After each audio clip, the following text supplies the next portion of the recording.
That's how you knew it was about the wife. Well, no. When you're a detective and a man comes to visit you, it's usually about his wife. So, well, what did you think about Mr. Holmes, Grandma? I was very pleased that we got to see this film. It was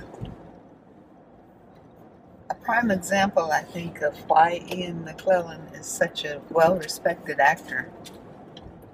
He just totally became Mr. Holmes, and it was fascinating to watch as they unfolded the story of this great, worldly renowned detective's low point particularly. It was, I don't know if we've seen Laura Linney before in a role like this, but she also did a really good job as the mother of our secondary hero, the young man. Have you seen her in some of your British productions that you watch? Yes, I've seen her, but I wouldn't be able to tell you the names of them. But you recognize her? I did recognize her, yes. The setting was perfect for the story, the coastline of the British Isles, and I was really glad to see the film. It was well done. Ian McKellen is spectacular. What did you think? Well, again, it was very much him and his character. The whole what was happening to him in this it's part of his life. It's a character study. It's very much him, and the whole movie revolved around him, and the how much you enjoy the movie is again how much you enjoy the character and how much you enjoy the actor. And again, I think Ian McKellen is a very good actor, and he did an excellent job in this movie. Not just doing the Sherlock Holmes character, which again I think he did a good job of. He on that part of the character, I think he sort of showed what again he talks about in the movie, a more realistic Sherlock Holmes. It's not the sort of more flamboyant, perhaps, character that we're used to. But again, somebody who can bring those powers of deduction to play in various situations, and but in a little more realistic fashion, perhaps.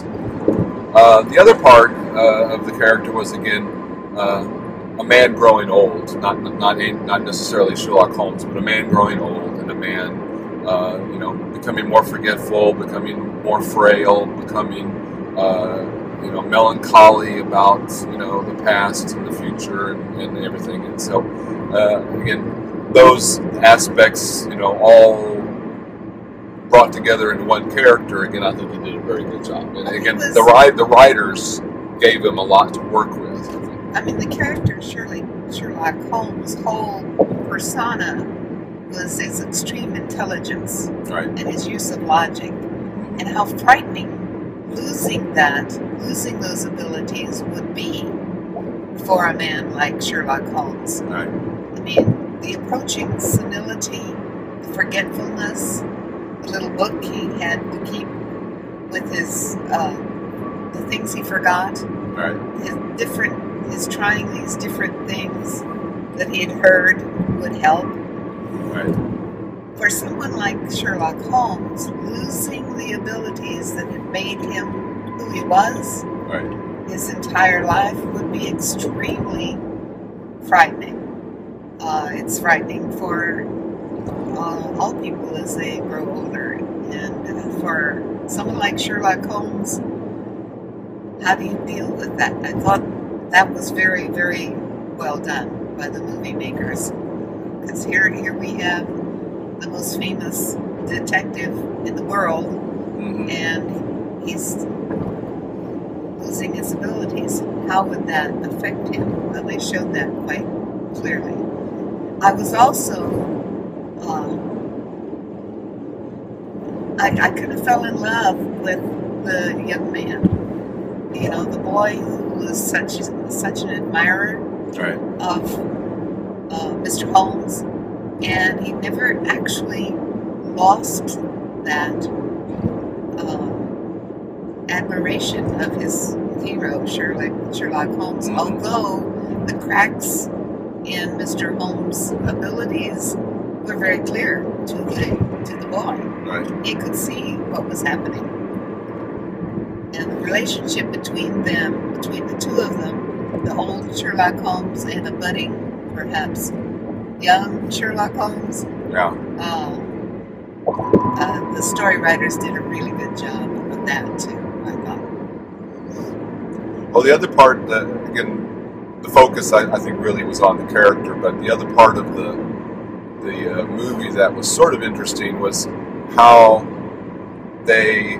Now, again, how much of this is from the original book that the movie was based on, I don't know, but how they were able to sort of weave all these different stories together, because they had a story of Sherlock Holmes in Japan, Sherlock Holmes back after the First World War, Sherlock Holmes after the Second World War, and again, how they all sort of were woven together to bring you towards the final conclusion of the movie, which was, again, I think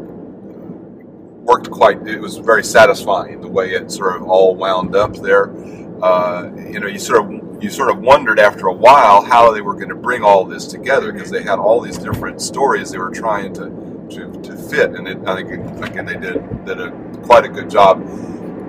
Now, again, this isn't comparing to a lot of the movies we saw this summer. Again, this is not full of action. It's not full of much excitement. There's very little that sort of movie entertainment going on at all. But it's an interesting story with interesting characters. Again, but especially the Sherlock Holmes character.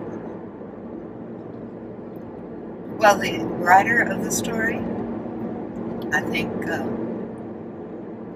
When he had this idea, what would cause Sherlock Holmes to withdraw from the world that he had been so important in? Just withdraw completely and go to what we would call kind of exile out in the country, live with his bees. What would cause that to happen? And then he built this story to show us what happened. And what would it take? What would it take? Right. It was very well done. Very, very good idea for whoever wrote the novel that the movie was based on. I thought, hey, that was a brilliant idea, because it made a very, very good film. So I'm guessing you would recommend it. Oh yes, not just one thumb, 2 thumbs up. All your thumbs are going up. All my thumbs are up on this film. Yes, very, very good. Again, I think it's an interesting movie too, and I think